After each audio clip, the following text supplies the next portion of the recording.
chosen one. Something happened today that you didn't even realize, yet all of heaven felt it. While the world raced past you in noise and distraction, heaven pressed pause.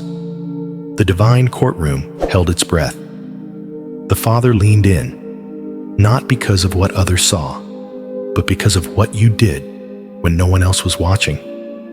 A decision so subtle it didn't even register as significant to you, but it thundered in the spirit, and God laughed. Not the laughter of humor, not mockery, but triumph. The victorious sound of a father who just watched his child defeat darkness with a quiet act of obedience. And at that very moment, the scroll with your name was opened again. Angels took record. The accuser was silenced, and a hidden identity was revealed once more. You're not invisible. You're not lost. You're not average. You are chosen. Welcome to Chosen One's Sanctuary, where we speak not to the crowd, but to the called. And if this message found you today, it's because something eternal just shifted in your life. What you did today, though small in your eyes, was a seed planted in the soil of heaven. And now God is laughing in victory because of you. This is not poetic language.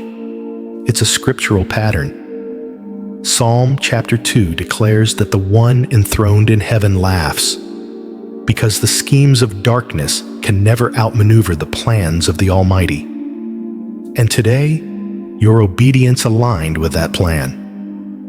Whether it was a decision to forgive, a quiet prayer whispered in weakness, or a refusal to fall for the old lie, your spirit passed a test, and heaven rejoiced. But this is only the beginning. Stay with me until the end of this message, because what we're about to uncover will not only reveal why heaven laughed today, it will expose the weight of your identity, the power of your secret victories, and the eternal legacy you are building right now. You've been mistaken for ordinary long enough. The truth is, God has hidden something divine inside you, and tonight, we open the scroll. Let's begin. Heaven tracks, obedience, not optics. You looked around today and saw nothing shift. No spotlight turned your way, no voice from the clouds, no confirmation from those around you. And yet, in the spirit realm, a page turned. Heaven took note, because what God is watching is not what the world celebrates. The throne is not moved by the size of the stage, but by the posture of the heart. What you thought was forgettable, heaven recorded as eternal. This is the mystery of the chosen. You are not measured by performance. You are weighed by faithfulness. You are not judged by applause. You are marked by obedience. The kingdom is upside down to the world, and what man sees as small, God calls holy. Jesus said, "When you pray, go into your room and shut the door." Why? Because God moves in secret places long before he ever moves in public ones. Heaven does not need cameras. Heaven needs conviction. Your whispered yes behind closed doors was a trumpet blast in the unseen. Your refusal to compromise, unnoticed by all but God, was enough to make the accuser retreat. Do not envy the noise of others. God is not drawn to noise. He is drawn to truth. And when he finds it in you, he smiles, even when no one else is watching. This is why you must guard your heart against the temptation to measure your worth by visibility. Many loud voices are empty of weight, and many hidden ones are carrying nations in silence. You do not need to be seen by man to be selected by God. You only need to be aligned. And it is in that alignment that the next revelation unfolds, because the moment heaven records your obedience, it releases something even more powerful, the laughter of the King. The laughter of God is a spiritual weapon. There are sounds that shake the earth, thunder, war, celebration. But then there is a sound that shakes both heaven and hell. God's laughter. This is not human laughter. It does not rise from amusement. It rises from victory, from certainty, from divine foreknowledge that what the enemy planned has already failed. Psalm chapter 2 reveals the sacred secret. When the nations conspire, when darkness aligns against righteousness, when kings of the earth rise in pride against the Lord and his anointed, he does not worry. He laughs. And that same laughter echoes today over your life. Because what the enemy meant to sabotage your day became the very thing that revealed your strength. What was supposed to break you only exposed how unshakable you really are. God's laughter is not passive. It is prophetic. It's heaven's verdict pronounced over hell's attempt. And that verdict declares, this one cannot be touched. This one is covered. This one belongs to me. Every time you resist temptation, God's laughter grows louder. Every time you rise again after failure, his joy expands. Every time you whisper truth in a world screaming lies, the throne rejoices. You didn't hear it with your ears, but your spirit felt it. That sound, heaven's triumph, ringing in response to your obedience. And here's the revelation many miss. God's laughter is not just for heaven. It is a weapon released over your path. It dismantles traps. It blinds the eyes of your enemies. It releases angelic interference where you never even knew danger was coming. While you thought your prayer was small, God's laughter turned it into a sword. While you thought your act of kindness was quiet, God's joy made it roar. You walk under a covering you did not earn, but you activated it when you obeyed. That is why the enemy hates your alignment. Because every time you obey, you provoke heaven's laughter, and hell cannot stand the sound. The next time darkness approaches, remember this. Your obedience summons a sound that splits realms. And when heaven laughs, no strategy of hell can hold. And from that one sound, ripples begin to move through the spirit, far beyond what you can see. And it is in that ripple where the next mystery begins to unfold. The ripple effect of a hidden yes. You thought it was just a quiet decision, a quick prayer, a moment of self-restraint, a simple act of love when no one was watching. But in the spirit, that moment sent shockwaves across realms. Obedience in the natural realm triggers expansion in the supernatural. And your yes, though whispered, became a tidal wave in eternity. There is no such thing as small obedience when it's aligned with divine timing. The kingdom of God is built on ripple effects. Abraham said yes to a voice he had never heard before. That yes became a covenant still shaping the world today. Esther walked into a throne room at the risk of death. That yes spared a nation. Joseph said yes to purity in a hidden room and later held the keys to Egypt. The pattern has never changed. Heaven multiplies the yes that is born in secret. So what happened today was not a moment lost in the crowd. It was a seed dropped into divine waters.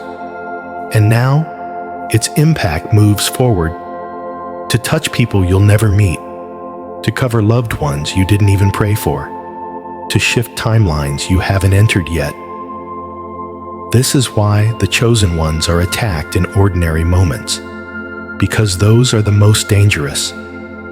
The enemy fears your private victories more than your public ones. When you choose integrity over compromise, you ignite a ripple that moves through bloodlines, regions, and destinies. And the ripple never dies. It travels. It lands. It takes root in places you'll never see until eternity reveals them. But just as powerful as your yes is the danger of your no. To ignore the nudge of the Spirit, to delay when prompted, to choose bitterness over grace. These things also ripple. They leave doors open for despair. They echo into others who are watching you, even in silence. The weight of your obedience is not just about you. It is legacy. It is covering. It is assignment. And with every ripple, the record of your life becomes more radiant. Heaven is not watching your reach. Heaven is watching your ripple. And today, that ripple has begun. But the enemy is not blind to this movement. And what he cannot control, he tries to corrupt. That is why you must understand the nature of spiritual surveillance, because the same ripple that inspires angels makes demons tremble. And that is where the next revelation must be seen. Demons track patterns. God records legacy. The enemy is not creative. He is calculated. He doesn't waste time on random attacks. He studies you, your rhythms, your reactions, your repeated weaknesses. While you sleep, he watches. While you pray, he listens. Not because he has authority over you, but because he fears what you might become if you ever fully realized who you are. Demons don't pursue the complacent. They stalk the chosen. That's why your life has been under pressure in places that seem unimportant. That's why temptations resurface when you least expect them. That's why the very moment you feel breakthrough is near, a sudden wave of distraction, fear, or discouragement comes crashing in. The darkness knows something you're still awakening to. Your obedience is building a legacy too heavy for hell to carry. But here is what changes everything. While demons track patterns, God records legacy. Heaven is not just reacting to your life in real time. Heaven is documenting every act of faith, every resistance to temptation, every single moment you choose light over shadow. The accuser gathers evidence to condemn, but heaven gathers testimony to crown. In the book of Malachi, it is written that a scroll of remembrance was composed in God's presence for those who feared him and honored his name. Not a list of accomplishments, not a tally of miracles, a remembrance scroll, a divine archive of the hidden history you're creating with your obedience. Every time the enemy tries to whisper, "You're failing," heaven opens the record and declares, "This one is still standing." When darkness calls you forgotten, the angels read aloud your faithfulness. When condemnation tries to replay your past, God responds with the evidence of your growth. Legacy is not built in a moment. It's etched in repetition, and every choice you make becomes a stroke on heaven's canvas. But don't miss this. Your legacy is not just protection for you. It is prophecy for others. There are people assigned to your ripple, assigned to your resistance, assigned to your testimony. And while demons track your steps in hopes of exploiting a pattern, God is scripting your victories into the bloodline, rewriting generational stories that were never supposed to end in brokenness. And that is why today matters. Because what you did not just break a pattern, it established a new one. And when that pattern becomes strong enough, heaven begins to test it, not to expose your weakness, but to reveal your strength. Which leads us into the mystery behind the test that came in disguise. The test came in disguise. You didn't feel the ground shift. You didn't hear the trumpet sound. No angel announced it. But today, a test was placed in your path, deliberately, divinely, and without warning. It didn't wear the robes of crisis. It came dressed in normalcy. A conversation, a delay, a sudden memory, a door that opened too easily, or one that stayed closed too long. You may have brushed it off. Maybe you thought that was just life. But heaven knew better, because heaven hides its most sacred tests in the folds of the ordinary. The test wasn't meant to see if you'd be perfect. It was to see if you would be faithful. And you were. You chose integrity instead of indulgence, silence instead of retaliation, patience instead of panic. And in doing so, you passed something the enemy didn't expect you to withstand. Because that moment was bait. Hell hoped you would grab it. But your spirit, anchored in truth, chose stillness. David's preparation for kingship didn't start with Goliath. It started in the sheep field, with no audience, no applause, just wild animals, lonely nights, and the quiet whisper of obedience. It was in the invisible tests that his crown began to form. In the same way, your crown is being forged not in the battles that others cheer for, but in the moments you barely notice, until heaven reveals what they really were. If you're waiting for life to feel like a battlefield before you rise in strength, you'll miss the sacred tests. Because the enemy doesn't always shout. He often whispers. And God doesn't always thunder. He often watches. That's why the tests are disguised. To reveal the truth, not to God, but to you. So you can see what he already sees: resilience, maturity, spiritual authority. And when you pass the test in silence, heaven erupts in celebration. Because a disguised test always hides a revealed destiny, and every victory in secret becomes a prophecy in public. But there's more. Because passing the test doesn't just reveal who you are, it awakens what was sealed for you. And that's where we begin to understand the mystery of the scroll being opened again. The scroll was opened again. There are moments when heaven watches, and then there are moments when heaven writes. What you did today, so quiet, so uncelebrated by man, was loud enough in the spirit to reopen what many thought was sealed forever. You scroll with your name, not a metaphor, a reality. Malachi 3:16 declares that a scroll of remembrance is written in God's presence for those who fear him and honor his name. And today, your name was inked again. This is not ordinary record keeping. This is eternal authorship. The scrolls of heaven are not written in reaction to what you do once. They are written when you consistently align with what God already placed within you. They hold the narrative of the chosen, those marked not by perfection, but by covenant. Some scrolls are opened in crisis. Others are sealed until obedience unlocks them. And what you did today, your faith, your resistance, your obedience, was the key. The scroll is not just a record of your deeds. It is a confirmation of your identity. It carries the weight of your assignment. It reflects heaven's trust in you. And once opened, it becomes a spiritual banner, waving silently above your life, declaring, "This one is in agreement with heaven. This one has passed the test. This one will move forward." When Jesus opened the scroll in the temple, he found the place where it was written, "The Spirit of the Lord is upon me."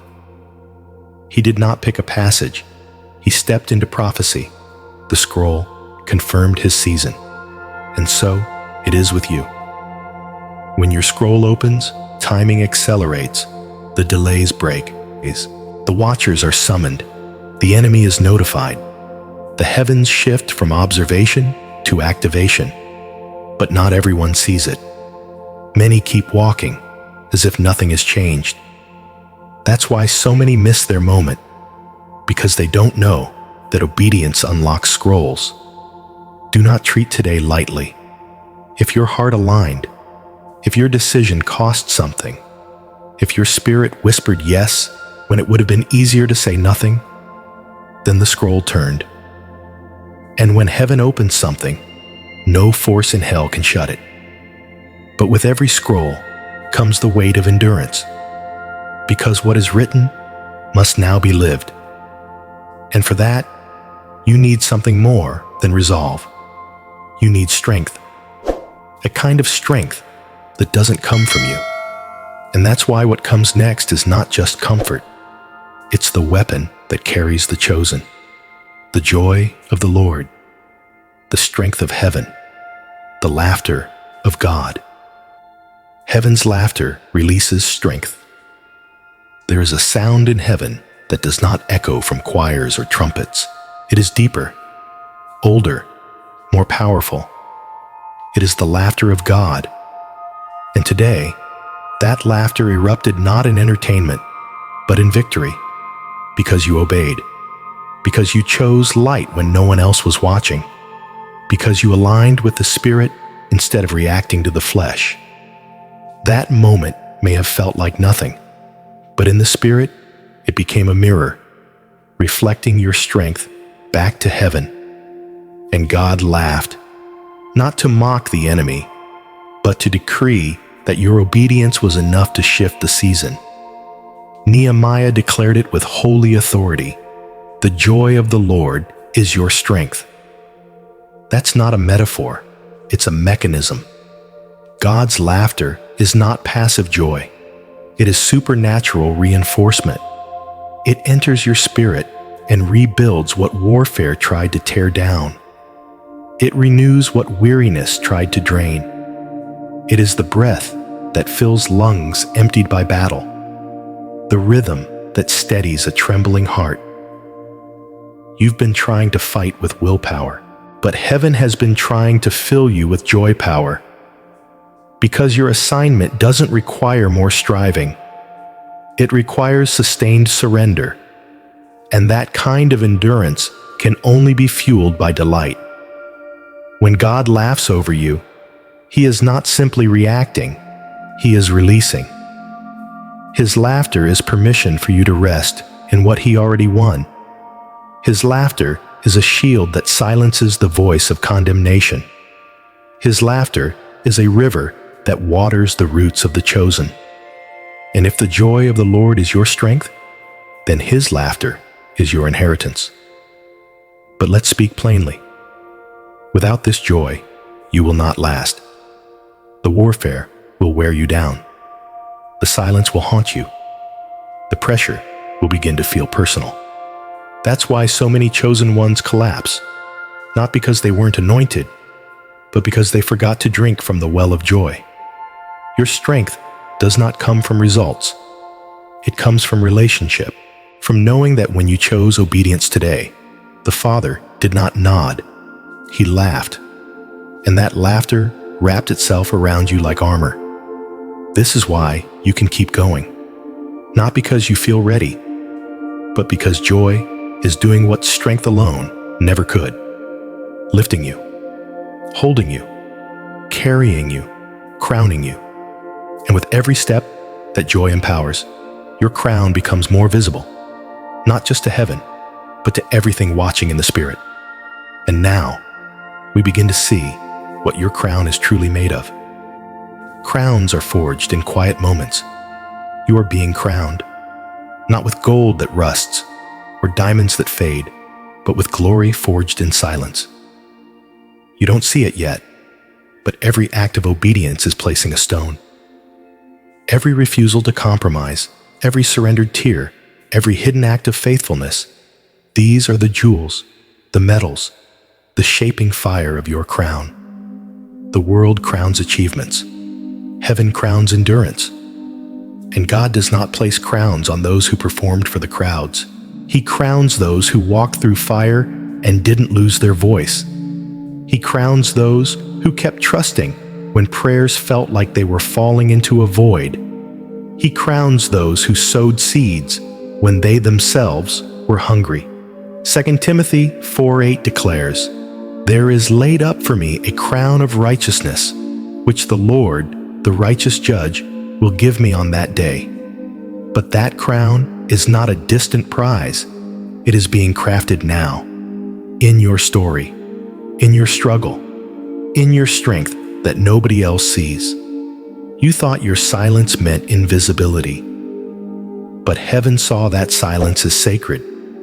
You thought your patience was weakness, but God saw it as worship. Every time you waited without grumbling, loved without recognition, obeyed without reward, another detail was etched into your eternal inheritance. This is why the chosen suffer more. Not because they are cursed, but because they are being crowned. Fire must refine gold, and crowns must be tested before they are placed. It is not your suffering that shapes you. It is what you do in the suffering that becomes your testimony. Remember Joseph. His crown didn't begin in Pharaoh's palace. It began in a pit, in a prison, in betrayal. But with every act of integrity, he was being fitted for the day he'd be handed the ring, the robe, the authority. His crown wasn't handed to him because of position. It was earned in private pain. So if your life has felt buried lately, if your faith has been tested in ways that no one else understands, don't curse the pressure. Crowns are shaped in the dark before they shine in the light. And your crown is not just for beauty, it is for testimony. Because when it's placed on your head in eternity, you won't keep it. You'll lay it at his feet, saying, "Every stone, every shine, every part of this was you." But before that day comes, you must understand something deeper. The ripple of your obedience is not finished. It's still traveling. It's still echoing. And what it's doing now is more powerful than you think. Because it's reaching beyond your life into others who may never even know your name. Your life is a weapon in the spirit. You weren't just born to survive. You were sent to disrupt. Your very existence, your endurance, your yes to God. These things are not passive virtues. They are weapons in the unseen realm. Every time you stand in truth, the spirit world shifts. Every time you reject compromise, the enemy's grip weakens. You are not just a believer. You are a boundary line in the war between kingdoms. The chosen ones are not called to comfort. They are called to collision. Your life was never meant to blend in. You were born to confront the darkness, not with noise, but with alignment. And alignment, when it is quiet and pure, becomes thunder in the realm of spirits. Ephesians 6:12 reminds us that we do not wrestle against flesh and blood, but against rulers, against authorities, against the powers of this dark world. This means the true impact of your obedience can't be measured by what you see. It must be discerned by what it interrupts. And today, what you did sent a message across dimensions. This soul belongs to God. Think of Elijah, one man standing alone against a nation's rebellion. He didn't need an army. He carried authority. And that authority came not from position, but from purity, from daily obedience, from private surrender, from silence on the mountain before the fire ever fell in public.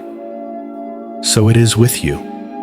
You are disrupting generational curses without even realizing it. You are interceding for souls you've never met just by saying yes again. You are frustrating hell's assignments because your spirit refuses to yield. What looked like another tired day was actually another territory reclaimed by the kingdom through your life. But here's the weight of it. When you do not walk in this authority, the enemy gains ground. Passivity is not neutral. It is permission, and the absence of your light gives shadow the room to multiply. That is why you cannot retreat. That is why you cannot downplay your presence. Your very breath is a reminder to darkness that the battle isn't over. You carry more than faith. You carry fire. And as long as your life stays yielded, you become the kind of vessel that can shift cities, families, timelines, destinies. But this kind of calling never looks grand at first. In fact, it often looks painfully ordinary. That's why so many forget who they are. And that's exactly why you've been mistaken, by others, and even by yourself, for something you were never meant to be. Ordinary. And it's time that illusion is broken. You've been mistaken for ordinary. You've walked through crowds unseen. You've spoken truth only to be silenced. You've fought battles that no one acknowledged, cried tears that no one noticed, and carried weight that would have crushed others. And because there was no applause, no confirmation, no dramatic sign from above, you started to wonder, maybe I'm not chosen. Maybe I'm just ordinary. But heaven never mistook you. The disguise was intentional. God has always hidden his most powerful vessels in plain sight. Moses looked like a fugitive. Esther looked like a pretty girl. Joseph looked like a prisoner. Even Jesus, when he walked among men, was mistaken for just another carpenter's son. The world did not recognize the weight they carried, but the unseen realm did, and it trembled. So has it been with you. Your camouflage has been your covering. While others rushed into visibility, you were kept in obscurity, not as punishment, but as preparation. Because what God hides, he treasures. What he veils, he is shaping. The silence wasn't God forgetting you. It was God forming you. But now, something has shifted. That hidden act of obedience, that whisper of surrender, that refusal to bow today, yes, that was a signal to heaven. A divine announcement that the one who's been misjudged, overlooked, and underestimated is about to be revealed. You are not ordinary. You were never meant to be. You were born to break patterns, to carry light, to pierce atmospheres. And when the enemy comes looking for weakness, he finds fire. This is why the warfare around your life has been so targeted. It's not because you're weak. It's because you're marked. Hell doesn't chase the comfortable. It stalks the dangerous. And you, chosen one, are dangerous to darkness. But don't take this as a call to pride. Take it as a call to remember. Because when you remember who you are, you stop negotiating with fear. You stop excusing your power. You stop lowering your light to fit into places you were never called to blend. Heaven didn't laugh today because you were impressive. Heaven laughed because you remembered. And when a chosen one remembers who they are, hell starts to shake. And as heaven's laughter still echoes, something deeper stirs. Because that act of remembrance doesn't just empower your spirit, it unlocks something sacred in your lineage. Something your obedience is now releasing. A ripple across generations. You are leaving a trail of eternal harvest behind you. What you did today didn't end with you. That quiet choice, that unseen yes, that moment of surrender, it began a ripple that will outlive your lifetime. You may not feel it. You may never see it. But the seed you planted just entered the soil of legacy. Heaven doesn't only watch individuals. Heaven watches bloodlines. God is not only working for you, he's working through you. And every step you take in obedience is shaping paths for those who will come after you. Your children, your spiritual descendants, strangers you may never meet.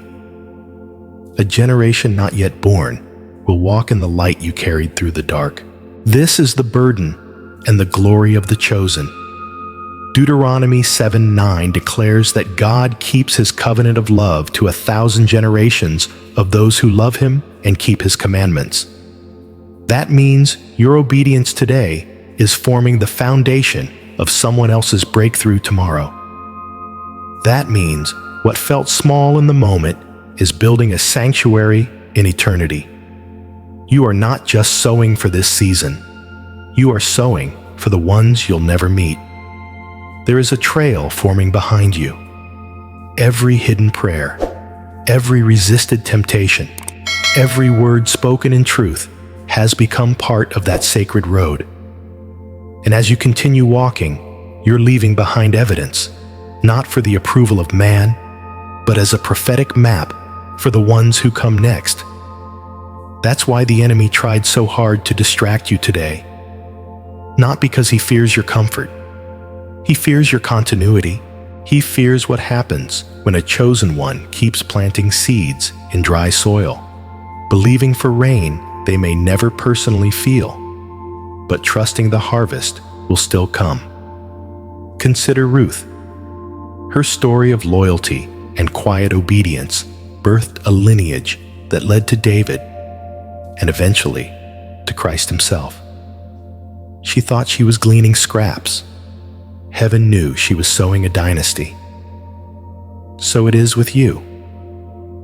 The enemy hoped you would disqualify yourself because the results weren't immediate. But heaven knows legacy takes root in invisible places. And your root system is already stretching deeper than you imagined. Let this truth steady you. You're not just surviving days. You're writing history. You're not just enduring pressure. You're planting inheritance. And what heaven has recorded will never be erased. And as your legacy is forming behind you, the spirit realm is watching in awe, because hell thought it had silenced your ripple. But instead, your yes has begun to echo louder. And now, the Father turns toward the accuser, not in silence, but in laughter, because the chosen one still stands, and the ripple has only just begun. You are living for generations you'll never meet. There are prayers you've whispered that will become protection for someone else's storm. There are choices you've made today that will break chains years from now. You may never know their names. They may never know your face, but they will walk in freedom because you chose obedience in secret. That is the holy mystery of legacy. The chosen ones live with one eye on eternity. You are not just enduring for yourself. You are building a sanctuary in time for souls you'll never meet, but are already being drawn to the light you carry. And this is not poetic sentiment. This is spiritual reality. Think of Abraham. His obedience in one moment, leaving comfort for covenant, became the foundation of a nation. Think of Mary. Her whispered yes in a quiet room released a savior into the world. Neither could see the full picture in the moment, but heaven did, and now generations call them blessed. So it will be with you. The enemy tried to convince you that your life was too small to matter, that your decisions were isolated, that your voice only echoed as far as your own walls. But the Spirit of God says, no, chosen one, your ripple has reached farther than you know. Heaven has measured your legacy in lifetimes, not likes. In bloodlines, not platforms. In obedience, not optics. That's why today mattered. That's why you couldn't afford to quit. Because when you stood, you didn't just protect your promise. You guarded someone else's. Your yes held open a door in the spirit for another soul to walk through. And when they do, their victory will echo yours. There is someone right now whose life will be spared because of a decision you made in silence. There is someone who will choose light years from now because of the light you refused to dim today. This is not exaggeration. This is the reality of spiritual inheritance.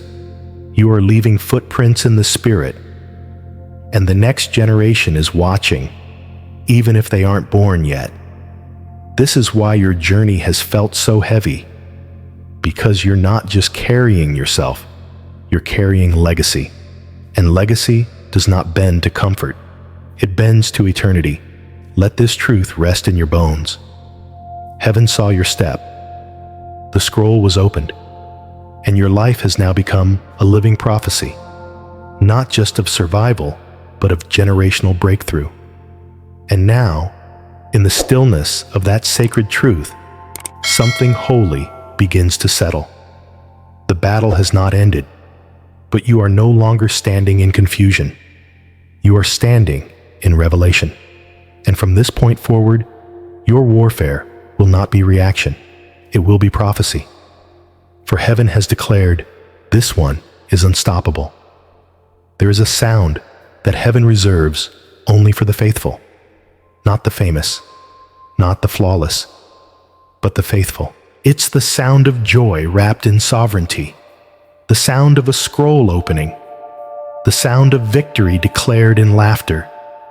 That sound echoed over you today, not because you did something impressive, but because you did something aligned.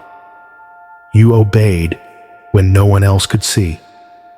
You whispered yes when your flesh wanted to walk away. You turned your face toward light when shadow felt closer. And heaven responded, not with applause, but with a roar of holy joy. This is the mystery of being chosen. It is not a badge you wear. It is a rhythm you live by, a pattern of heaven etched quietly into your soul. Most days, you won't feel supernatural. You won't see fireworks. But the silence of your obedience is louder in eternity than the chaos of any platform. You are a warrior whose sword is surrender, a builder whose bricks are prayers, a prophet whose message is your life. And your ripple is reaching farther than you know. God never needed you to be famous. He needed you to be faithful. Because through the faithful, He writes stories that last longer than kingdoms. Through the faithful, He plants seeds that grow into forests of redemption. So now, walk with the confidence of the hidden. Love with the courage of the marked.